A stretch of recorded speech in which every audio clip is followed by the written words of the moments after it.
Amara udo nke onye nwe anyị Yeshua HaMashiach na ịhụnanya nke nna anyị bụ ya wee na nwekọ nke ndị nsọ ka ọ dịnyere anyị ugbu a na mgbe niile. Amen. N'aha Yeshua. Amen. Ọ bụ gịnị ka akwụkwọ Daniel kwuru?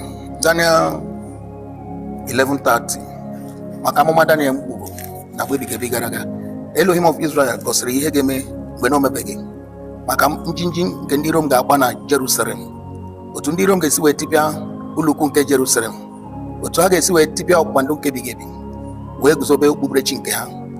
Ọ bụ ihe nke gosiri Daniel na mgbe ebighị ebi gara aga. Ọ bụ gịnị ka akwụkwọ Daniel kwuru? Daniel prophecy. The book of Daniel 11 verse 30. It says, the Romans will come in sheep. Ndị Romans will come in ships and oppose him, and he will be frightened. Then he will turn back in a rage and try to destroy the religions of Yahweh's people. He will follow the advice of those who have abandoned that religion. 31. Some of his soldiers will desecrate the temple. They will stop the daily sacrifices and set up the awful horror. Unavuo amụma nke Daniel na mgbe ebighị ebi gara ihe Yahweh onye eluigwe gosiri ya ihe ga-eme mgbe na o mebeghị ihe ọ bụ n'okwukwe oge aka ihe a bịara na mmezu. Ọ bụghị Elohim of Israel bụ onye kwụsịrị aja kama na ọ bụ ndị Rom, ndị agha ndị Rom mgbe ọchịchị dịfa n'aka ọha nwa kwụsịrị aja. Akwụkwọ nsọ si na ha kwaturu ụlọukwu nke Yahweh wee kwatuo okpukperechi nke Yahweh wee kwatuo ụkpụrụ na ikpe na iwu nke ndụ jupụtara akwaturu ya wee guzobezie okpukperechi nke ha. Ọ bụ ndị Rom mere ya wee kwatuo ebe nchụaja nke Yahweh wee jiri ihe rụrụ arụ wee chere Yahweh aja. Ọ bụ mgbe aka ịchụ aja kwụsịrị na Israel. Agwara gị na aja kwụsịrị na 70 AD site n'aka nwoke a na-akpọ General Titus. Ọ bụ na 70 AD ọ kwụsịrị ya. Ya mere ka ntị n'onu na o nwere ihe ga-amụta. Ụbọchị nke Yahweh ndị a kwaturu ya, ebe nchụaja nke Yahweh ndị a kwaturu ya na Jerusalem. Ọ bụ mgbe ahụ ka Israel gbasara. Ọ bụ na 1948 aka ebidokwara obodo akpọrọ Israel maka ndị Rom chụsara ha na 70 AD site n'aka nwoke akpọrọ General Titus. Ọ bụ gịnị ka akwụkwọ nsọ kwukwara dịka ọ dị na book of Daniel, Daniel prophecy 7:25. The book of Daniel 7 verse 25. It says, he will speak against the supreme Yahweh and oppress Yahweh's people. He will try to change their religious law and festival. Otu aka akwụkwọ nsọ na-ekwu ọ bụ amụma nke egbu na mgbe ebighị ebi gara aga site na ọnụ Daniel. And Yahweh's people will be under his power. Na ndị a ga-agbanwe ụbọchị akara aka nke Yahweh, ụbọchị ejefe Yahweh ofufe, na ha ga-agbanwe ya. Nke a merere n'ụbọchị nke nwoke akpọrọ Emperor Constantine. Obodo na-achị mgbe ahụ bụ Constantinople. A gwara gị na ọ bụ na 321 AD. 321 AD ka nwoke akpọrọ Emperor Constantinople nọ ịkpọ ya Constantine. Ọ ya ma gbanwere ụbọchị eji ekpere Yahweh. Gwa ya na akwụkwọ nsọ gị ọ dịka ọ dị na akwụkwọ Daniel 7:25 na ha ga-agbanwe ụbọchị eji ekpere Yahweh. Gịnị bụ ihe ha gbanwere?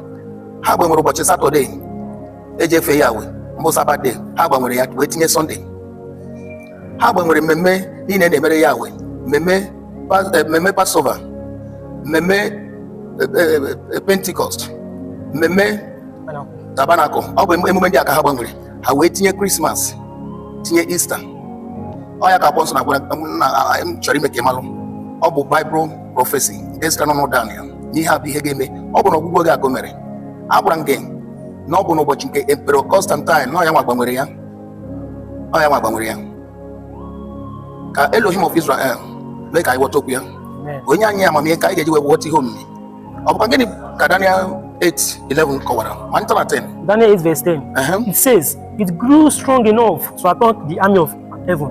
The stars themselves, and he threw some of them to the ground and trampled on them. 11. It even defied the prince of the heavenly army, stopped the daily sacrifices they offered to him, and desecrated the temple.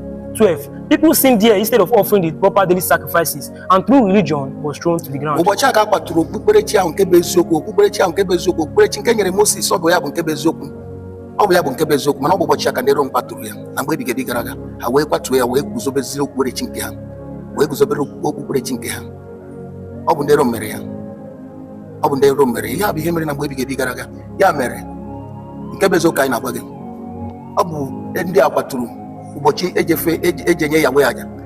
Ije n'ihe dị na Exodus 29:38 Yahweh nyere iwu maka aja nsure ọkụ ya nke gị onwe gị bụ nwa nke mmadụ ga na-enye ya kwa ụbọchị mana ọ bụ ndị a kwaturu ya. Ọ bụ ndị a kwaturu ya wee guzobezie okpukperechi nke ha wee kwatuo ụbọchị emume nke Yahweh niile wee guzobe okpukperechi nke ha. Ọ bụ n'ihi nke a ka Yeshua HaMashiach kwuru okwu maka mkpatu a ndị Rom ga-akwatu okpukperechi ya wee na dịka ọ dị na book of Matthew 24 gị malitere na 1 ya na-agụ ya mgbe ya bịara gosi malitere na 2 Matthew The book of 24 from 2. The book of Matthew 24 verse 2. Yes, he said, you may well look at all this. I tell you this, not a single stone here will be left in its place. Ọ bụ mgbe gosiri Yeshua Amashaki otu ulukwu nke ya wee si wee maa mma, otu Temple of Jerusalem si wee maa mma. Ewelu ka egosichara ya ụlọ nkwu a wee sị n'ụbọchị na-abịa n'okwute agaghị adịkwasị n'elu ibe ya. A gwara gị na ọ bụ na 78 ka okwu amụma nke Yeshua Amashaki gburu mbịara na mmezu dịka Jizọs nwụsigoro na ndị Rom wee bịa kwatu ulukwu a wee guzobere okpukperechi nke ha wee jiri ezi jee n'ebe nchụaja nke ya wee jiri ezi chere ya wee aja wee chụsa Israel wee tigbusie ndị ha tigburu ma ndị ha gburu wee kpọkọrọ Pita ha ma Pọl ha wee nazie Rom nke gbusie ha niile wee guzobe okpukperechi ya. Ọ bụ otu aka okpukperechi ndị Rom si wee guzo, ọ bụ otu aka okpukperechi ndị Rom si wee bụrụ ihe gbasara ụwa niile. Okpukperechi nke ya wee nke mbụ Sabat, nke mbụ izu ike wee bụrụ ihe nwụrụ anwụ ha wee tigbuo ya. Sabat adịọzikwere okpukperechi Sọnde wee dịrị zue mba niile nke ụwa. Ọ bụrụ ike aka Yeshua Amashaki kwuru okwu na 24:15 ọ bụ gịnị ka o kwuru? 15. Ọ na-ekwu maka Jerusalem, maka Temple of Jerusalem. 15 ya gịnị ka o kwuru? You will see the awful horror of which the prophet Daniel spoke about. It will be standing in the holy place. 16. Then those who are in Judah must run away to the hill. 17. A man who is on the roof of his house. Nke a bụ amụma nke Yeshua gburu n'ụbọchị ndị a. Mgbe unu ga-ahụ ihe arụ nke ga-esi n'aka ndị Rom wee na-eguzo na Temple of Jerusalem, gị mara na amụma a nke Daniel gburu, amụma nke Daniel na ọ ga-abịa na mmezu. Ọ bụ gịnị bụ ihe o kwuru na ọ ga-eme n'ụbọchị ahụ? Ma ntakwa na 15 ahụ. 15. Ọ sị na afụfụ ga-adịrị ụmụ nwaanyị ndị dị ime n'ụbọchị ahụ. Sịfa ka akpa ekpere ka ọ ghara ịbụ n'ụbọchị izu ike, ụbọchị ndị Rom ga-agbagbu ha n'ihi na ihe dị egwu ga-eme n'ụbọchị ahụ. Say how terrible it will be in those days for women who are pregnant. 15. You will see the awful horror of which the prophet Daniel spoke about. It will be standing in the holy place. Note to the reader, understand what this means. 16. Then those who are in Judah must run away to the hills. 17. A man who is on the roof of his house must not take the time to go down and get his belongings from the house. 18. A man who is in the field must not go back to get his cloak. 19. How terrible will it be in those days for women who are pregnant and for mothers with little baby. 20. Pray to Yahweh that you don't have to run away during the winter or on a Sabbath day. Once you go ekpere ka ụbọchị ndị Rom ga-awakpo Temple of Jerusalem ka ọ ghara ịbụ n'ụbọchị izu ike na afọ ga-adịrị ụmụ nwaanyị ndị dị ime. Gị onwe gị onye nọ n'ugwu agbadatakwana nta ka bịa chịrị gị n'ihi na ihe dị egwu. Agwara gị n'okwu a na o mezuru na 70 AD. Ọ bụghị maka ọbịbịa ya ka ọ na-ekwu, gị gbada na 29:30 ọ bụ ebe a na-ekwu maka ọbịbịa Jizọs Kraịst. Mana ebe a bụ ebe Jizọs gburu amụma maka ihe General Titus ga-eme ụmụ ọgbụgba na ihe ọ ga-eme na Jerusalem. Ya mere nke bụ eziokwu anyị gwara unu. Ụbọchị Satọde bụ ụbọchị ejefe Yahweh. Ọ bụ ụbọchị ejefe Yahweh. Ọ bụ ndị Rom tụgharịrị ya site n'aka nwoke akpọrọ Emperor Constantine na 321 AD. Ọ bụkwa onye agha ya nke akpọrọ General Titus bụ onye bịara kwatuo Temple of Jerusalem na 70 AD. Ọ bụ na nso ka Israel malitekwara ọhụrụ na 1948. Ya mere anyị agbago unu nke bụ eziokwu. Chọọ Yahweh mgbe ị ga-achọta ya.